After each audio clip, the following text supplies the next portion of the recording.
তো বন্ধুরা, আজকে ইতিহাসের থেকে বৌদ্ধ ধর্ম তোমাদের জন্য নিয়ে এসেছি। সমস্ত রকম ইনফরমেশান দিয়ে আমি এই নোটসটা তৈরি করার চেষ্টা করেছি, আর আমি নিজে যতটা জানি, যতটা বুঝি, তার উপর ভিত্তি করে কিন্তু তোমাদেরকে সম্পূর্ণ চ্যাপ্টারটা বুঝিয়ে দেওয়ার চেষ্টা করব, যাতে তোমাদের মুখস্থ হয়ে যায়, মনে থেকে যায়। তো যদি বন্ধুরা সম্পূর্ণ ভিডিওটা দেখার পর যদি ভিডিওটা তোমাদের এতটুকু ভালো লেগে থাকে, তাহলে অবশ্যই ভিডিওটা লাইক করে দিও, শেয়ার করে দিও। আর চ্যানেলটা যদি এখনও অবধি সাবস্ক্রাইব না করে থাকো, তাহলে অবশ্যই চ্যানেলটা সাবস্ক্রাইব করে চ্যানেলের পাশে থেকো। জানি বন্ধুরা, আমি হয়তো বড় বড় ইনস্টিটিউশনের মতন তোমাদেরকে নোটস প্রোভাইড করতে পারছি না, হয়তো তাদের মতন তোমাদের বোঝাতে পারছি না, কিন্তু আমি আমার বেস্টটা তোমাদের জন্য কিন্তু করছি, এটাই আমার বেস্ট। আর বন্ধুরা, আমার সোশ্যাল মিডিয়ার লিঙ্কগুলো কিন্তু ডেসক্রিপশন বক্সে দেওয়া রয়েছে, তোমরা সেখানে গিয়ে জয়েন করতে পারো। আর কোনো রকম যদি পড়াশোনা সংক্রান্ত জিজ্ঞাসা থাকে, তাহলে অবশ্যই সেটা ইনস্টাগ্রামে আমাকে মেসেজ করে জানতে পারো। তাহলে চলো বন্ধুরা, শুরু করি।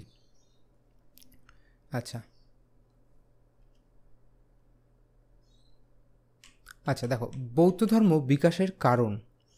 তো বৌদ্ধ ধর্ম এবং জৈন ধর্ম এছাড়াও যে 63টা টোটাল প্রতিবাদী ধর্ম সৃষ্টি হয়েছিল, তার বিকাশের কারণ কিন্তু প্রায় একই ছিল।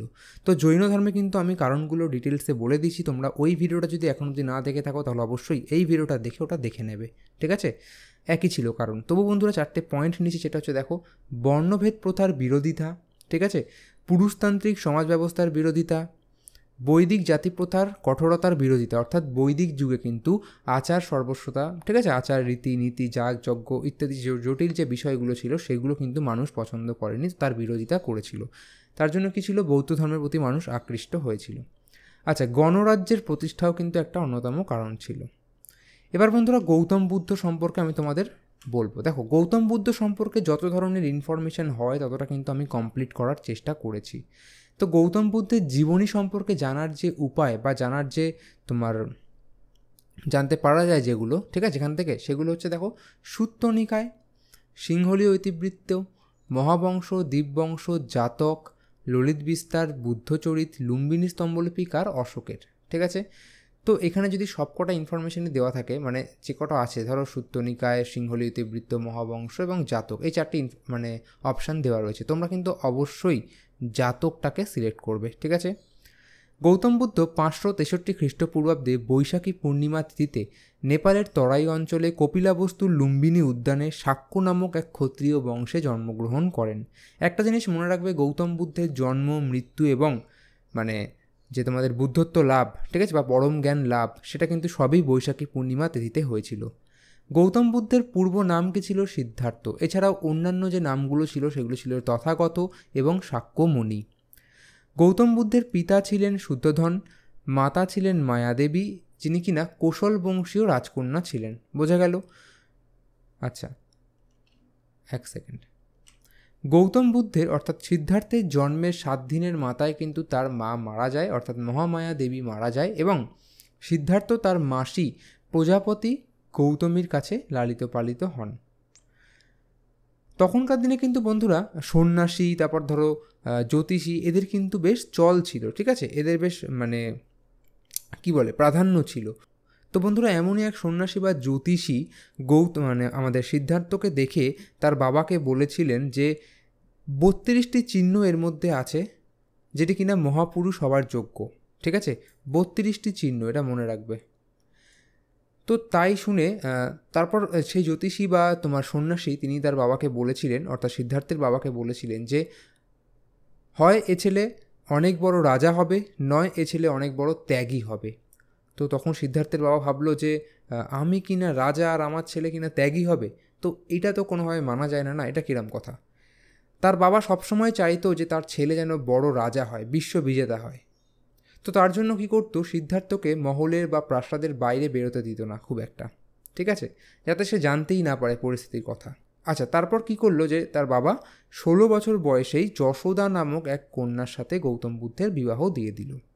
তাতে কি হলো যে তার বাবা ভাবলো যে এবার ছেলের বিয়ে শাদী দেওয়া হয়েছে, এবার ছেলে সংসারী হয়ে যাবে, ও ত্যাগী আর হবে না, যেটা কিনা এখনও অনেকের মনে আর কি থাকে বর্তমানে। তো তার এক পুত্র সন্তান জন্মায়, তার নাম রাহুল। তো এবার গৌতম বুদ্ধকে তো প্রাসাদের বাইরে বেরোতে দেওয়া হতো না।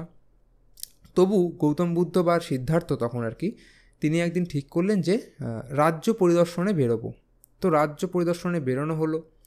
তো রাজ্য দর্শনে বেরিয়ে তিনি প্রথম জরা অর্থাৎ বার্ধক্য মানে জনিত একজন বৃদ্ধকে দেখল, ঠিক আছে, বার্ধক্য অবস্থায়। তারপর কিছু দূর গিয়ে তিনি ব্যাধি অর্থাৎ একজন রোগগ্রস্ত রুগীকে দেখল, ঠিক। আরও কিছু দূর গেল, তখন গিয়ে একটা মৃতদেহ দেখল, তাকে আর কি শ্মশানে আর কি নিয়ে যাওয়া হচ্ছিল। আরও কিছু দূর গিয়ে তিনি সন্ন্যাসী একজনকে দেখলেন। তো এই 4টি দৃশ্য দেখার পর 69 বয়সে তিনি সংসার ত্যাগ করেন। তিনি বুঝে যান যে মানে পৃথিবীতে অর্থাৎ এই জগতে সবই দুঃখের অভাব নেই। তো এই সংসার ত্যাগ করার এই ঘটনাটাকে বলা হয় মহাভিনিষ্ক্রমণ, এটা মনে রাখবে। তিনি যে রথ নিয়ে বেরিয়েছিলেন এবং রথের যে ঘোড়া ছিল তার নাম ছিল কি কণ্ঠক, আর রথ চালককে ছিলেন চান্না বা চন্না। বোঝা গেল? আচ্ছা, এবার দেখো, তিনি গৃহত্যাগের পর প্রথম আলারা কালামের কাছে শাস্ত্র অধ্যয়ন করেন, দেন উদ্রক বা রামপুত্রের কাছে যোগ শিক্ষা গ্রহণ করেন। বোঝা গেল?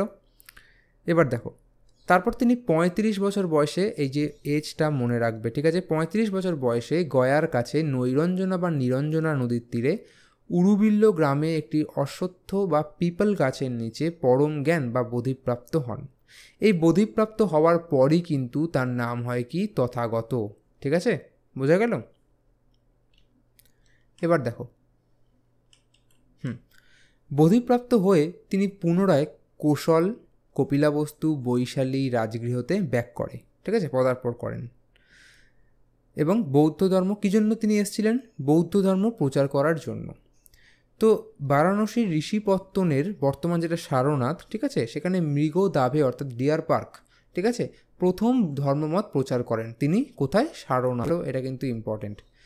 কাদের কাছে প্রথম ধর্ম প্রচার করেছিলেন? তার 5 জন শিষ্যর কাছে, নাম কৌডিন্য, অশ্বজিৎ, বাষ্প, মহানাম, ভদ্রিক। আর এই 5 জনকে একসঙ্গে কি বলা হয়? পঞ্চকু। বোঝা গেল?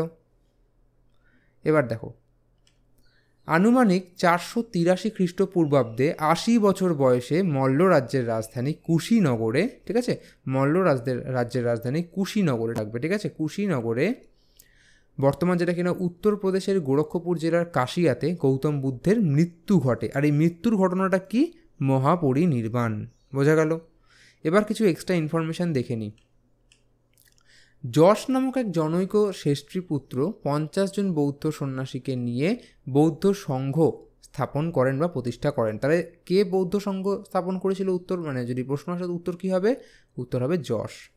এবার দেখো, সেনানি গ্রামে এক শূদ্র কন্যা, তার নাম কি সুজাতা, তিনি গৌতম বুদ্ধকে পায়েস অর্থাৎ দুধ এবং চাল মিশ্রিত একটি খাবার পরিবেশন করেন বা খেতে দেন। ঠিক আছে, এবার দেখো, অন্যান্য যে শিষ্যগণ ছিল তারা কারা ছিল বৌদ্ধ ধর্মের? অর্থাৎ গৌতম বুদ্ধের আনন্দ, উপালি, অনাথপিণ্ডক, জীবক, অনিরুদ্ধ, আম্রপালি ও বিশাখা। এবার দেখো বন্ধুরা, একটা জিনিস, এটা একদম এক্সট্রা ইনফরমেশান, ঠিক আছে, এটা দেখে তোমরা বুঝবে যে এখান থেকে কিন্তু প্রশ্ন, মানে এই প্যারাটা কিন্তু প্রশ্ন খুবই কম আসতে পারে। তবু আমি তোমাদের ভাবলাম যে না বলে দিই, এই জিনিসটা বলা দরকার। তো বইতে অনেক ডিটেলসে আছে বৌদ্ধ ধর্ম, সবটা কিন্তু পড়তে হয় না। যত আমরা কম পড়বো তত মনে রাখতে সুবিধা হবে, তত কিন্তু আমরা এগিয়ে যাব। বেশি ডিটেলস যেটা দরকার নেই ততটা কেন পড়বো, তাই না? তবু দেখো, বোধিবৃক্ষের ধ্বংস সাধন, অর্থাৎ দেখো, প্রথম সম্রাট অশোকের স্ত্রী কী নাম ছিল? তিস্যরক্ষা। তিনি কিন্তু সম্রাটের এই যে বৌদ্ধ ধর্ম গ্রহণ, এটাকে মেনে নিতে পারেননি বা রাগ করেছিলেন। তো সেই রাগের বশে হোক বা জেলাসিতে হোক তিনি বোধিবৃক্ষ ধ্বংস করেন, অর্থাৎ বোধিবৃক্ষ নিজেতে ধ্বংস করেননি, কেটে দিতে বলেন। ঠিক আছে, প্রথম, এটা ছিল সর্বপ্রথম। এরপরে দ্বিতীয়বার পুষ্যমিত্র শুঙ্গ খ্রিস্টপূর্ব 2য় শতকে তোমার বোধিবৃক্ষ ধ্বংস করে। এবার বলতে পারো যে একবার তো এই তিস্যরক্ষা যিনি ছিলেন স্ত্রী, অশোকের স্ত্রী, তিনি তো কেটে ফেললেন, তাহলে আবার কী করে কাটবে? একটাই গাছ। দেখো, গাছটা কিন্তু সম্পূর্ণরূপে হয়নি, কাটা যায়নি, তার যে শিকড় ছিল সেখান থেকে কিন্তু আবার গাছ তৈরি হয়ে গেছিলো। তো সেই গাছটাকে কেটেছিল কে? দ্বিতীয়বার পুষ্যমিত্র শুঙ্গ। তারপরে আবার শশাঙ্ক 600 খ্রিস্টাব্দে অর্থাৎ 600 AD-তে বোধিবৃক্ষ অর্থাৎ সেই বৃক্ষটিকে আবার ধ্বংস করেন। ঠিক আছে, কাটেন, আবার সেই যে কাটা ছিল সেই জায়গা থেকে আবার একটা বোধিবৃক্ষ কিন্তু উঠেছিল, সেটাকে শশাঙ্ক কাটে। তো বর্তমানে যে বোধিবৃক্ষটা রয়েছে এটা 5ম অথবা 6ষ্ঠ প্রজন্মের, আমি বলবো এটা 6ষ্ঠ। ঠিক আছে, তোমরা এক এক জায়গায় এক রকম পাবে। সব থেকে পুরনো যে বোধিবৃক্ষ সেটা কোথায় রয়েছে? সেটা রয়েছে শ্রীলঙ্কার অনুরাধাপুরাতে। আচ্ছা, বর্তমান যে আমাদের বোধিবৃক্ষটা রয়েছে বোধগয়াতে, সেটা কিন্তু এই অনুরাধাপুরা থেকেই নিয়ে আসা। ঠিক আছে? আচ্ছা, এবার দেখো বুদ্ধের জীবনের ঘটনার সঙ্গে যুক্ত কিছু প্রতীক চিহ্ন। তো জন্মের সঙ্গে যুক্ত কি পদ্ম এবং ষাঁড়, মানে গৌতম বুদ্ধ যখন গর্ভাবস্থায় ছিলেন, মায়ের গর্ভে ছিলেন, তখন তিনি মানে তার মা সাদা হাতি দেখতে পেতেন। ঠিক আছে? তার জন্য সাদা হাতিটাকে ধরা হয়েছে। গৃহত্যাগ, ঘোড়া। বুদ্ধত্ব লাভ কি ধর্মচক্র ও সিংহ। তো এখানে ধর্মচক্রটাকে আমরা বেশি প্রাধান্য দেব, কিছু কিছু জায়গায় সিংহও দেওয়া থাকে। মৃত্যু, স্তূপ এবং পদচিহ্ন, এখানেও কিন্তু আমরা একইভাবে স্তূপকে বেশি প্রাধান্য দেব। এরপর কি আছে? বৌদ্ধ ধর্মমত। তো বৌদ্ধ ধর্মমত যারা মানে যেগুলো ছিল সেগুলো আমরা দেখে নিই। মধ্যম পন্থা কি? গৌতম বুদ্ধ মনে করতেন যে জীবনে যাবতীয় যে দুঃখ তার কারণ কি? ইচ্ছা বা আসক্তি। মানুষের জীবনের ইচ্ছাই হলো সমস্ত দুঃখের আসল কারণ। বোঝা গেল? তো গৌতম বুদ্ধ নির্বাণ লাভের সঠিক পথ হিসাবে অতিরিক্ত ভোগবিলাস ও চরম কৃচ্ছ সাধনের মধ্যবর্তী মধ্যপন্থার কথা বলেছিলেন। অর্থাৎ জৈন ধর্মে যেমন শুধুমাত্র কি কঠোর কৃচ্ছ সাধনের কথা বলা হয়েছিল। কঠোর কৃচ্ছ সাধন কী জিনিস? সেটা হচ্ছে গিয়ে আত্মাকে কষ্ট দেওয়া বা নিজেকে কষ্ট দেওয়া। যেমন ধরো শীতকালে তারা বস্ত্র পরতো না, না খেয়ে থাকা, আবার বিভিন্নভাবে কষ্ট দিয়ে থাকা। আর চরম ভোগবিলাস তো বুঝতেই পারছো। তো কিন্তু মানে আমাদের গৌতম বুদ্ধ কিন্তু এই চরম কৃচ্ছ সাধন এবং যে ভোগবিলাস তার মধ্যবর্তী মধ্যপন্থাটাকে কিন্তু ধরেছিল। বোঝা গেল? মানে তিনি বলেছিলেন মধ্যপন্থা মেনে চলতে। এরপর কি বলছে? আর্য সত্য। গৌতম বুদ্ধ 4টি আর্য সত্যের কথা বলেছিলেন। কি সেই সত্য? জগৎ দুঃখময়, দুঃখের কারণ আছে, দুঃখ নিবারণ করা সম্ভব এবং দুঃখ কষ্ট থেকে নিবৃত্তির পথ আছে। বোঝা গেল? মানে যেটা আমি বললাম যে জগৎ শুধুমাত্র দুঃখময়, জগতে দুঃখের কোনো শেষ নেই, চারিদিকেই শুধুমাত্র দুঃখ, কিন্তু সেই দুঃখের কারণও নিশ্চয়ই কিছু আছে, কিন্তু সেই দুঃখটা আবার নিবারণ করাও কিন্তু সম্ভব, সেই পথও কিন্তু আছে। বোঝা গেল? অষ্টাঙ্গিক মার্গ, এই যে মধ্যপন্থা, এই মধ্যপন্থা যেটা বললাম চরম কৃচ্ছ সাধন এবং অতিরিক্ত ভোগবিলাসের মধ্যবর্তী মানে সাধারণভাবে থাকা, সেটা অনুশীলনের জন্য 8টি পথ বা 8টি মার্গের কথা বলেছিলেন। সেটা বৌদ্ধ ধর্মে অনেক মার্গ নামে পরিচিত। কি সেই? সৎ বাক্য, সৎ জীবিকা, সৎ চেষ্টা, সৎ সংকল্প, সৎ কর্ম, সৎ চিন্তা, সৎ দৃষ্টি, সৎ সমাধি। এবার দেখো নির্বাণ। নির্বাণ মানে কি? দেখো পরিনির্বাণ মানে কি? গৌতম বুদ্ধের মৃত্যুর ঘটনাটাকেই তো পরিনির্বাণ বলা হয়, কিন্তু অন্যান্য সন্ন্যাসীদের ক্ষেত্রে কিন্তু বা বৌদ্ধ সন্ন্যাসীদের ক্ষেত্রে কিন্তু সেটা নির্বাণ। শুধুমাত্র পরিনির্বাণ কথাটা ব্যবহার হবে গৌতম বুদ্ধের মৃত্যুর জন্যই। বোঝা গেল? তো নির্বাণ মানে হচ্ছে নিভে যাওয়া। বোঝা গেল? এটা কিন্তু অনেকবার প্রশ্ন এসছে। তো নির্বাণ মানে হচ্ছে জন্ম মৃত্যুর কালচক্রতে মুক্তি লাভ এবং তৃষ্ণা ক্ষয়ের মাধ্যম। মানুষ দেখো একটা জিনিস মনে রাখবে, গৌতম বুদ্ধ মানে বৌদ্ধ ধর্ম এবং জৈন ধর্মও কিন্তু জন্মান্তরবাদে বিশ্বাসী ছিলেন। অর্থাৎ মানুষ একবার জন্মগ্রহণ করে, তার মৃত্যু ঘটে, আবার তিনি জন্মগ্রহণ করেন, অর্থাৎ একবার জন্ম মৃত্যু আবার জন্ম। তো এই জিনিসটাকেই বলা হচ্ছে কালচক্র, জন্ম মৃত্যুর কালচক্র। এটা থেকে মুক্তিলাভই হলো কি নির্বাণ লাভ। বোঝা গেল? আচ্ছা, আরেকটা জিনিস, নির্বাণ হচ্ছে গিয়ে বৌদ্ধ ধর্মের চরম লক্ষ্য। এটা প্রশ্ন আসতে পারে, বৌদ্ধ ধর্মের চরম লক্ষ্য কী? সেটা হচ্ছে নির্বাণ লাভ। পঞ্চশীল, গৌতম বুদ্ধ পঞ্চশীল বলেও তার কিছু মানে আর কি রেখেছিলেন। ঠিক আছে? তো দেখো, ব্যভিচারী না হওয়া, সুরাপান করা, মিথ্যা কথা না বলা, পরদ্রব্যে লোভ না করা এবং পরহিংসা ত্যাগ করা, এই টিচিংসগুলোও কিন্তু দিয়েছিল গৌতম বুদ্ধ। তিরসন মন্ত্র, অর্থাৎ বুদ্ধং শরণং গচ্ছামি, ধম্মং শরণং গচ্ছামি এবং সংঘং শরণং গচ্ছামি। অর্থাৎ বৌদ্ধ ধর্মের 3টি কথাই আসল, সেটা হচ্ছে বুদ্ধ, ধর্ম এবং সংঘ। বোঝা গেল? আচ্ছা, তো বৌদ্ধ ধর্মের বিভিন্ন শাখা, স্থবিরবাদী বা থেরবাদ প্রথম আমি যেটা বলবো। তো এদের প্রধান কেন্দ্র কোথায়? কৌশাম্বিতে। প্রধান গুরুকে মহাকাত্যায়ন। এবার একটা জিনিস দেখো, বিনয় পিটকের কোনো রকম পরিবর্তন ও বৌদ্ধ ধর্মের 10টি শীল বা 10টি নিয়ম গ্রহণের বিরোধিতা করেছিল কারা? স্থবিরবাদী। এই একটা মতবিরোধ তৈরি হয়েছিল, সেটা হয়েছিল দ্বিতীয় বৌদ্ধ সঙ্গীজিতে। মানে এই স্থবিরবাদী বা থেরবাদীরা মানে নিয়ম পরিবর্তনের বিপক্ষে ছিল। ঠিক আছে? নিয়ম পরিবর্তনের বিপক্ষে ছিল, এই 10টি শীল পরিবর্তনের বা বিনয় পিটক পরিবর্তনের মানে বিপক্ষে ছিল। 10টি শীল কি? যেটা কিনা বৌদ্ধ ধর্মে দীক্ষিত হওয়ার পরে 10টি শীল বা 10টি নিয়ম অবশ্যই মেনে চলার জন্য শপথ গ্রহণ করতে হবে। বোঝা গেল? আচ্ছা, এই যে স্থবিরবাদী এই শাখা থেকেই কিন্তু হীনযান শাখার উৎপত্তি ঘটেছে। এরপর কি? মহাসংঘিকা। বৌদ্ধ ধর্মের 10টি নিয়ম এবং ঠিক আছে, এবং বিনয় পিটকের পরিবর্তনের পক্ষপাতী ছিল, অর্থাৎ এরা কিন্তু পক্ষে ছিল নিয়ম পরিবর্তনের। বোঝা গেল? এদের প্রধান গুরু কে ছিলেন? মহাকাশ্যপ, এবং এদের প্রধান কেন্দ্র ছিল বৈশালী। ঠিক আছে, আর মহাসংঘিকাদের থেকেই কিন্তু, এক সেকেন্ড, সরি এটা একটুখানি বেঁকে গেল, হ্যাঁ, তো মহাসংঘিকাদের থেকেই কিন্তু এই মহাযান পন্থা উৎপত্তি হয়েছে বা শাখার উৎপত্তি হয়েছে। সর্বাস্তিবাদী, এখান থেকে দুটো পয়েন্টে যথেষ্ট সেটা দেখো। অভিধর্মকোশ রচয়িতা বসুবন্ধু, অর্থাৎ বসুবন্ধু অভিধর্মকোশ লিখেছিলেন, ঠিক আছে, রচনা করেছিলেন। এই বসুবন্ধু কিন্তু এই সর্বাস্তিবাদে বিশ্বাসী ছিলেন। এছাড়াও সম্রাট কনিষ্ক কিন্তু এই সর্বাস্তিবাদে পৃষ্ঠপোষক ছিলেন।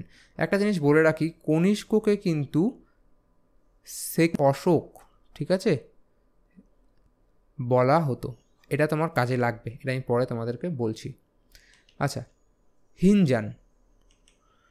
হিনযান বুদ্ধদেবের মূর্তি পূজার বিরোধী ছিলেন হিনযানেরা, ঠিক আছে। হিনযানেরা সাধারণত পালি ভাষা ব্যবহার করার পক্ষে ছিল। এদেরকে দক্ষিণী বৌদ্ধ ধর্মও বলা হতো, এটা ইম্পর্টেন্ট পয়েন্ট। এখন থাইল্যান্ডে, ঠিক আছে, বার্মা এবং শ্রীলঙ্কাতেও কিন্তু শ্রীলঙ্কাতে হিনযান ধর্মাবলম্বী মানুষদের বা শাখার অস্তিত্ব লক্ষ্য করা যায় বা বিস্তার লক্ষ্য করা যায়। মহাযান বুদ্ধদেবের মূর্তি পূজার কি ছিল? বিশ্বাসী ছিল এরা, ঠিক আছে, বিশ্বাসী ছিল। বুদ্ধদেবকে ঈশ্বর রূপে পূজা করতেন। মহাযানও আবার দুভাগে বিভক্ত, মাধ্যমিকা, বিনয়বাদ। মাধ্যমিকার প্রবক্তা ছিলেন নাগার্জুন এবং বিনয়বাদের প্রবক্তা ছিলেন মৈত্রেয় নাথ। এছাড়াও যে তোমার ছিল শাখা, সেটা হচ্ছে দেখো বজ্রযান। বজ্রযান শব্দের অর্থ শূন্যতার পথ। এই বজ্রযান শাখায় অতিরিক্ত তন্ত্র মন্ত্রের কিন্তু সাধনা হতো, চর্চা হতো, তাই জন্য এই বজ্রযান শাখাটিকে তন্ত্র বৌদ্ধ নামেও পরিচিত। বোঝা গেল? বৌদ্ধ সংঘ। এবার আমরা বৌদ্ধ সংঘ নিয়ে একটুখানি জানবো। খুব বেশি ডিটেলসে দেখার দরকার নেই, খুব বেশি নিয়মকানুন জানার দরকার নেই, ঠিক আছে। এই নিয়ম পালিত হতো, এই নিয়ম পালিত হতো, অত কিছু প্রশ্ন কিন্তু আসবে না। তো বৌদ্ধ সংঘের প্রথম সদস্য কে ছিলেন? কারা ছিলেন? তারা ছিলেন সেই যে প্রথম 5 জন শিষ্য। প্রথমে, ঠিক আছে, এটা হর্ষইটা হবে না, প্রথমে নারীদের সঙ্গে প্রবেশের অনুমতি কিন্তু ছিল না, কিন্তু আনন্দ অর্থাৎ শিষ্য আনন্দের অনুরোধে নারীদের সঙ্গে প্রবেশ করার অনুমতি প্রদান করা হয়। সঙ্গে প্রবেশের ন্যূনতম বয়স কত ছিল? সেটা হচ্ছে 15 বছর। বোঝা গেল? আচ্ছা, এছাড়াও দেখো, হত্যাকারী, ঋণগ্রস্ত, চোর, রাজকর্মচারী, রোগীকে সঙ্গে প্রবেশের অনুমতি দেওয়া হতো না। সঙ্গে প্রবেশের পর বৌদ্ধ ধর্মের 10টি শীল যেটা বললাম বা 10টি নিয়ম মেনে চলার কিন্তু শপথ গ্রহণ করে। এছাড়াও সঙ্ঘের যে সভাপতি ছিলেন তাদেরকে বলা হতো সংঘ পরিনায়ক। বোঝা গেল? এবার বৌদ্ধ স্থাপত্য সম্পর্কে আমরা একটুখানি জানব। বৌদ্ধ স্থাপত্যের মধ্যে পড়ছে সাধারণত 3টি ভাগ। কি সেই 3টি ভাগ? বিহার, স্তূপ এবং চৈত্য। তো বৌদ্ধ সন্ন্যাসীদের বসবাসের জন্য যেটি ব্যবহার করা হতো বা যেটা বলা হতো সেটা হচ্ছে গিয়ে বিহার। বিহার কি ছিল? বসবাসস্থল, এটা মনে রাখবে, ঠিক আছে। বিহার কি ছিল? বসবাসস্থল, ঠিক আছে, বসবাসস্থল। ইট দিয়ে তৈরি করা হতো। বৌদ্ধ বিহারগুলি প্রাচীন ভারতের শিক্ষাক্ষেত্রেও কিন্তু গুরুত্বপূর্ণ ভূমিকা রেখেছিল। কি? যেমন ধরো বিক্রমশিলা মহাবিহার, নালন্দা তো বন্ধুরা, নালন্দা ছিল প্রাচীনতম এবং বিক্রমশিলা মহাবিহার ছিল দ্বিতীয় প্রাচীনতম। এই ইনফরমেশান দুটো লেখা আছে পরে, তার জন্য লিখলাম না। আচ্ছা, স্তূপ কি জিনিস? স্তূপ কথা হলো একটি পালি শব্দ, এটার অর্থ কি? ঢিবি। বোঝা গেল? গৌতম বুদ্ধের দেহাবশেষের ওপর যে নির্মিত ঢিবি সেটিকেই বলা হয় স্তূপ। সম্রাট অশোক 84,000টি স্তূপ কিন্তু নির্মাণ করেছে, এটা প্রশ্ন আসতে পারে। চৈত্য কি জিনিস? উপাসনায়, অর্থাৎ যেখানে বৌদ্ধ সন্ন্যাসী বা অনুরাগীরা উপাসনা করত। এই চৈত্য পাহাড় কেটে গুহার মধ্যে তৈরি করা হতো। উপাসনালয়টা সাধারণত সেই গুহার পেছন দিকে হতো। এর ছাদটা কী হতো? ধনুক আকৃতি। যেমন ধরো উদাহরণ হচ্ছে নাসিক এবং কার্লের চৈত্য, এটা চরিত্র হয়ে গেছে চৈত্য, ঠিক আছে, কার্লের চৈত্য।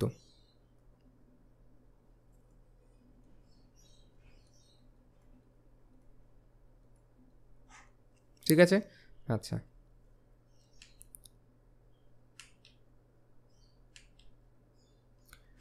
টুকটাক বন্ধুরা একটুখানি টাইপিং মিস্টেক হয়ে গেছে, তার জন্য প্লিজ ক্ষমা করে দিও, মানে কি তাড়াহুড়োতে একটুখানি হয়ে যায়, ঠিক আছে।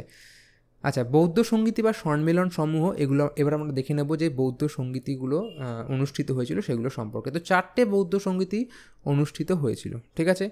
প্রথম 483 খ্রিস্টপূর্বাব্দে, অর্থাৎ বুদ্ধ মানে গৌতম বুদ্ধ যে বছর মারা গেছিল সেই বছরই। কার উদ্যোগে হয়েছিল? মগধের শাসক অজাতশত্রুর উদ্যোগে। কোথায় হয়েছিল? মগধের রাজধানী রাজগৃহপর্ণী গুহাতে। খুব ইম্পর্টেন্ট ইনফরমেশান কিন্তু, যদি মানে বৌদ্ধ ধর্মের মধ্যে বৌদ্ধ সঙ্গীতি বা সম্মেলনগুলোই কিন্তু সবথেকে বেশি ইম্পর্টেন্ট। কে তোমার সভাপতি ছিলেন? মহাকশ্যপ, ঠিক আছে। বুদ্ধের বাণীগুলিকে এই সম্মেলনে সংকলন করে সূত্রপিটক রচনা করা হয়। কে রচনা করেন? আনন্দ। এবং সন্ন্যাসীদের পালনীয় নিয়মাবলী সংকলন করে বিনয় পিটক রচনা করা হয়। কে রচনা করেন? উপালি। বোঝা গেল? আচ্ছা, এবার আমরা দেখে নেব দ্বিতীয় বৌদ্ধ সঙ্গীতি। তো 383 খ্রিস্টপূর্বাব্দে, অর্থাৎ গৌতম বুদ্ধের মৃত্যুর 100 বছর, পাক্কা 100 বছর পর, ঠিক আছে, পাক্কা 100 বছর পর, শিশুনাগ বংশের রাজা কালাশোক বা কাক বর্ণের উদ্যোগে কিন্তু বৈশালীর বালুকারামে অনুষ্ঠিত হয়। সভাপতি কেলেন সাবাকামী বা সবকামী, ঠিক আছে। আচ্ছা, এই সম্মেলনের প্রধান আলোচ্য বিষয় বা লক্ষ্য যেটি ছিল সেটা আলোচ্য বিষয় যেটি ছিল সেটা ছিল বিনয়। তার জন্য এই সঙ্গীতিকে বিনয় সঙ্গীতি নামেও মানে পরিচিত ছিল, ঠিক আছে। বৌদ্ধ ধর্মের 10টি নিয়ম নিয়ে যে বিবাদ সৃষ্টি হয়েছিল, যেটা আমি তোমাদের আগে বললাম, তো সেই বিবাদকে মানে ভিত্তি করে কিন্তু বৌদ্ধ ধর্ম, ঠিক আছে, বৌদ্ধ ধর্ম 2টি ভাগে বিভক্ত হয়ে যায়, ঠিক আছে। এখানে একটুখানি এই 2 জায়গায় একটুখানি টাইপিং মিস্টেক হয়েছে, আমায় ক্ষমা করে দিও, ঠিক আছে, জাস্ট একটুখানি ক্ষমা করে দিও। ধর্ম 2টি ভাগে বিভক্ত হয়ে যায়, স্থবিরবাদী এবং মহাসঙ্গিকা। অ্যাকচুয়ালি আমি দেখেছিলাম যে টাইপিং মিস্টেক দুটো হয়েছিল, কিন্তু ঠিক করতে ভুলে গেছি, যাই হোক ক্ষমা করে দিও। আচ্ছা, তৃতীয় বৌদ্ধ সঙ্গীতি 250 খ্রিস্টপূর্বাব্দে হয়েছিল, কিন্তু অনেক জায়গায় 247 থাকে, কিন্তু আমরা নেব 250। যদি 250 না থাকে, 247 থাকে, তাহলে 247। অনেক জায়গায় 246ও থাকে। 250টা হচ্ছে উত্তর, আমার যেটা মনে হয় এটাই উত্তর। খ্রিস্টপূর্বাব্দে মৌর্য সম্রাট অশোকের উদ্যোগে পাটলিপুত্রে হয়েছিল রাজাকারামে। সভাপতি কে ছিলেন? মোগলিপুত্রা। এখানে মোগলি অ্যাকচুয়ালি বানানটা গয় হওয়া উচিত, ঠিক আছে, মোগলি, কিন্তু গয়টা আমি টাইপই করতে পারলাম না। কি করে গয় লিখবো বুঝতে পারলাম না, তার জন্য বাধ্য হয়ে গয় জফলা দিতে হয়েছে, ঠিক আছে। মোগলিপুত্র তিস্য, যিনি কিনা কথাবতু রচনা করেছেন। বোঝা গেল? লক্ষ্য কী ছিল তৃতীয় বৌদ্ধ সঙ্গীতির? লক্ষ্য ছিল সংঘের শুদ্ধিকরণ করা, ঠিক আছে, বৌদ্ধ সংঘের শুদ্ধিকরণ করা। এখানে এই সম্মেলনে বৌদ্ধ ধর্মের নীতিগুলোকে অভিধর্ম পিটকে রচনার কাজ হয়েছিল, অর্থাৎ সূত্র পিটক, বিনয় পিটক এবং অভিধর্ম পিটক নিয়ে ত্রিপিটক সংকলনের কাজও কিন্তু শেষ হয়। বোঝা গেল? আচ্ছা, এবার দেখিনি পরেরটা। হ্যাঁ, চতুর্থ বৌদ্ধ সঙ্গীতি, ঠিক আছে, 72 খ্রিস্টাব্দে হয়েছিল। অনেক জায়গায় 100 পাবে, তবে উত্তরটা কিন্তু 72 হবে। সম্রাট কনিষ্কের উদ্যোগে হয়েছিল, কাশ্মীরের কুন্দলবনে হয়েছিল। সভাপতি কে ছিলেন? বসুমিত্র, যিনি কিনা মহাবিভাষা সূত্র রচনা করেছিলেন। এবং এই প্রথমবারের জন্য বৌদ্ধ সম্মেলনে, অর্থাৎ চতুর্থ বৌদ্ধ সম্মেলনে প্রথমবারের জন্য সহসভাপতি নিযুক্ত করা হয়। কে ছিলেন? তিনি ছিলেন অশ্বঘোষ। এই সম্মেলনে সর্বাস্তিবাদ ও মহাসঙ্গিকা সম্প্রদায় মিলে মহাযান সম্প্রদায় তৈরি হয়। বোঝা গেল? এই সময় থেকে মহাযান পন্থা বৌদ্ধ ধর্মের রাষ্ট্রীয় স্বীকৃতি লাভ করে। এটা কিন্তু অনেকবার জিজ্ঞাসা করেছে। চীনা পরিব্রাজক ফা হিয়েন এই চতুর্থ বৌদ্ধ সঙ্গীতি অ্যাটেন্ড করেছিল, ঠিক আছে। পালি ভাষার পরিবর্তে এই বৌদ্ধ সঙ্গীতি থেকে সংস্কৃত ভাষার ব্যবহার শুরু করা হয়। এবার আমরা দেখে নেব বৌদ্ধ সাহিত্য। তো বৌদ্ধ সাহিত্যের মধ্যে ত্রিপিটক যেটা ছিল সেটা কিন্তু ডিরেক্টলি গৌতম বুদ্ধের সঙ্গে রিলেটেড। তো ত্রিপিটক 3টে ভাগে বিভক্ত: সূত্রপিটক, বিনয় পিটক, অভিধর্ম পিটক। এই 3টে ভাগ দেখলেই হবে, এর আবার ডিস্ট্রিবিউশনগুলো দেখার কোনো দরকার নেই, তাহলে মানে 2 দিন লেগে যাবে শুধু একটা চ্যাপ্টার পড়তে, ঠিক আছে। আচ্ছা, মহাবস্তু, অন্যান্য সাহিত্য যেগুলো রয়েছে, দেখো সাধারণত এর যে ডিস্ট্রিবিউশনগুলো রয়েছে সূত্রপিটক, বিনয় পিটক, এখান থেকে কোনো প্রশ্ন আসে না, ঠিক আছে। আমাদের কম পড়তে হবে, বেশি নাম্বার ক্যারি করতে হবে, ঠিক আছে। আমি যা দিয়েছি এটাই আমার মনে হয় অনেক, এর বাইরে মনে হয় না আমার খুব বেশি কোশ্চেন আসবে। পড়ে নেবে, তারপর দেখবে সলভ করতে গিয়ে সব প্রশ্ন পারছো কিনা। মহাবস্তু, সংস্কৃত ভাষায় লেখা দীপবংশ মহাবংশ, পালি ভাষায় লেখা অশোকের জীবনী। মহাবিভাষা সংস্কৃত ভাষায় লেখা, বসুমিত্রের লেখা। বুদ্ধচরিত অশ্বঘোষের লেখা, ঠিক আছে, সংস্কৃত ভাষায় লেখা, বুদ্ধের জীবনী। ললিত বিস্তার সংস্কৃত ভাষায় লেখা এবং মিলিন্দ পঞ্চহ সংস্কৃত ভাষায় লেখা। বৌদ্ধ পণ্ডিত নাগসেন ও গ্রিক রাজ মিনান্দারের কথোপকথন ছিল এই মিলিন্দ পঞ্চহতে। তো মিনান্দার কথাটার পালি রূপই হলো তোমার মিলিন্দ, ঠিক আছে। মিলান্দার কথার পালি রূপ হলো মিলিন্দ এবং প্রশ্ন শব্দটির রূপ হলো পঞ্চহ, অর্থাৎ মিনান্দারের প্রশ্ন কথাটার মানে। বৌদ্ধ পণ্ডিত ও দার্শনিকগণ, এখানে দেখো 3 জনের নাম উল্লেখ করেছি, হ্যাঁ। অশ্বঘোষ, এখানে 4 জন, অসঙ্গ এবং বসুবন্ধু। অশ্বঘোষকে ছিলেন কনিষ্কের সমকালীন কবি, নাট্যকার, সঙ্গীতজ্ঞ, দার্শনিক। অসঙ্গ বসুবন্ধুকে ছিলেন যোগ শিক্ষার গুরুত্বপূর্ণ শিক্ষক ছিলেন এবং অভিধর্মঘোষ গ্রন্থ রচনার জন্য বিখ্যাত ছিলেন। নাগার্জুনকে ছিলেন বৌদ্ধ ধর্মের মহাযানপন্থীদের মধ্যপন্থার প্রবর্তক। বোঝা গেল। বিভিন্ন মূর্তিতে ব্যবহৃত বৌদ্ধ মুদ্রা মানে হচ্ছে গিয়ে ভঙ্গি, ঠিক আছে। মানে ধরো ধ্যান করতে বসলে আঙুল, 2 হাতের আঙুল কিরম পজিশনে থাকে তোমরা জানো তো, ওইরকম ভঙ্গি, পাটা কি পজিশনে থাকবে, তো বিভিন্ন ভঙ্গিমাকে বলা হয় মুদ্রা। তো তেমনই অভয় মুদ্রা কি, বুদ্ধ ও বোধিসত্ত্বের নির্ভীকতার প্রতীক। ধ্যান মুদ্রা কি, অবশ্যই মনোনিবেশের প্রতীক। ভূমিস্পর্শ মুদ্রা বুদ্ধের অবিচলতা ও ধৈর্যের প্রতীক, ঠিক আছে। জ্ঞান মুদ্রা কি, অবশ্যই জ্ঞানের প্রতীক। ধর্মচক্র প্রবর্তন কি, শিক্ষাদানের প্রতীক বুদ্ধের, ঠিক আছে। বৌদ্ধ বিশ্ববিদ্যালয় অর্থাৎ সেই সময়কার কিছু বিশ্ববিদ্যালয় বা মহাবিহার যেগুলো ছিল। তো নালন্দা বিশ্ববিদ্যালয় সবচেয়ে প্রাচীনতম বিশ্ববিদ্যালয়, ঠিক আছে। তো কুমারগুপ্ত বাঁধগাঁওতে, হ্যাঁ, গুপ্ত শাসক কুমারগুপ্ত বাঁধগাঁওতে বিহারে স্থাপন করেন। অদন্তপুরী দ্বিতীয় প্রাচীনতম। পাল বংশের শাসক গোপাল বিহারে স্থাপন করেন। বিক্রমশিলা ধর্মপাল বিহারের ভাগলপুরে স্থাপন করেন। সোমপুরী ধর্মপাল বাংলাদেশের পাহাড়পুরে স্থাপন করেন। বলভী মৈত্রক শাসক ভট্টারক গুজরাটে করেন। বোঝা গেল। আচ্ছা, 1 সেকেন্ড, হ্যাঁ। বৌদ্ধ ধর্মের রাজকীয় পৃষ্ঠপোষক, ঠিক আছে, যে সমস্ত রাজারা পৃষ্ঠপোষকতা করেছিল বৌদ্ধ ধর্মে সে সম্পর্কে আমরা জেনে নেব। বিম্বিসার, কুশলরাজ প্রসেনজিৎ আর তার রানী মল্লিকা, অজাতশত্রু, কালাশোক, অশোক, কনিষ্ক। একটা জিনিস তোমাদের আমি বলে দিই, অজাতশত্রু যিনি ছিলেন তিনি প্রথম বৌদ্ধ সঙ্গীতই তার উদ্যোগে হয়েছিল, ঠিক। দ্বিতীয় কালাশোকের আমলে হয়েছিল বা উদ্যোগে হয়েছিল। অশোকের আমলে তৃতীয় হয়েছিল বৌদ্ধ সঙ্গীতই। কোর আমলে কী হয়েছিল, চতুর্থ বৌদ্ধ সঙ্গীতই হয়েছিল। তাহলে মনে রাখবে প্রথমটাই শুধুমাত্র অজাতশত্রু, নাম আলাদা। দ্বিতীয় কি, কালাশোক, অশোক রয়েছে কথাটা, ঠিক আছে। তৃতীয় কি, অশোক। চতুর্থ কনিষ্ককে কি বলা হয় বলেছিলাম, সেকেন্ড অশোক, ঠিক। তাহলে প্রথমটা বাদে বাকি 3টের মধ্যে কিন্তু অশোক রয়েছে, কালাশোক, অশোক, দ্বিতীয় অশোক। আচ্ছা, এবার দেখো ভারতের ইতিহাসে বৌদ্ধ ধর্মের প্রভাব কী ছিল। প্রাচীন ভারতের শিল্প ও সাহিত্যের ক্ষেত্রে কিন্তু বৌদ্ধ ধর্মের বেশ গুরুত্বপূর্ণ প্রভাব ছিল। এছাড়াও প্রথমে বৌদ্ধ ধর্ম কিন্তু উত্তর ও উত্তর পূর্ব ভারতে সীমিত ছিল, কিন্তু অশোকের আমলে কিন্তু বা অশোকের উদ্যোগেই কিন্তু বৌদ্ধ ধর্ম বিশ্ব ধর্মে পরিণত হয়, ঠিক আছে, ছড়ায় চারিদিকে। এটা কিন্তু তোমার ইম্পর্টেন্ট পয়েন্ট। বৈদিক ধর্মের নানা রকম যে বৈষম্য, কুসংস্কার, যাগযজ্ঞ, আচার সর্বস্বতা, এর বিরুদ্ধে একটা পরিবর্তন ঘটেছিল, ঠিক আছে, পরিবর্তন ঘটিয়েছিল এই বৌদ্ধ ধর্ম। বোঝা গেল। এছাড়াও দেখো বৈদেশিক শক্তি, যেমন ধরো ইন্দো গ্রিক, কুষাণ, শক ইত্যাদি শক্তিগুলো বৌদ্ধ ধর্মের প্রতি আকৃষ্ট হয়েছিল, ঠিক আছে, মানে ইত্যাদি রাজারা। আচ্ছা, এবার দেখো বৌদ্ধ ধর্ম অবক্ষয়ের কারণ। বৌদ্ধ ধর্ম কিন্তু অবক্ষয় হয়েছিল, তার কিছু উল্লেখযোগ্য কারণ রয়েছে যেগুলো কিনা ইম্পর্ট্যান্ট। তার মধ্যে কি, বৌদ্ধ সংঘের দুর্নীতি, অর্থাৎ বৌদ্ধ সংঘেও কিন্তু দুর্নীতি ঢুকে গেছিল। বৌদ্ধ সন্ন্যাসীরা বা অনুরাগীরা ভোগ বিলাস করতে শুরু করে দিয়েছিল, মূল্যবান উপহার নিতে শুরু করে দিয়েছিল, ঠিক আছে, রাজাদের কাছ থেকে। তারা বিশৃঙ্খল জীবনযাপন শুরু করে দিয়েছিল। এরপর কি বন্ধুরা, হিন্দু ধর্ম পুনর্জাগরণ, অর্থাৎ বৌদ্ধ সন্ন্যাসী ও অনুরাগীদের দুর্নীতির কারণে হিন্দু ধর্মের কিন্তু সংস্কার আবার ঘটে। বোঝা গেল। বৌদ্ধ ধর্মের বিভিন্ন ভাগের মধ্যে মতানৈক্য, যেটা বললাম যে অনেক বিরোধ হয়েছিল আর কি, ঠিক আছে, মত মিলতো না বিভিন্ন ভাগের মধ্যে। পালি ভাষার পরিবর্তে সংস্কৃত ভাষার ব্যবহার, অর্থাৎ দেখো সেই সময় কিন্তু পালি ভাষা ছিল সহজ, সেই ভাষায় গৌতম বুদ্ধ কথ্য ভাষা ছিল আর কি, যেহেতু বৌদ্ধ ধর্মের, তার জন্য কিন্তু অনেকেরা আকৃষ্ট হয়েছিল, অনেক মানুষেরা, ঠিক আছে, সাধারণ মানুষেরা। কিন্তু সংস্কৃত ভাষা কিন্তু তুলনামূলক ছিল কঠিন, তার জন্য আস্তে আস্তে অবক্ষয় শুরু হয় বা অবক্ষয় হতে থাকে।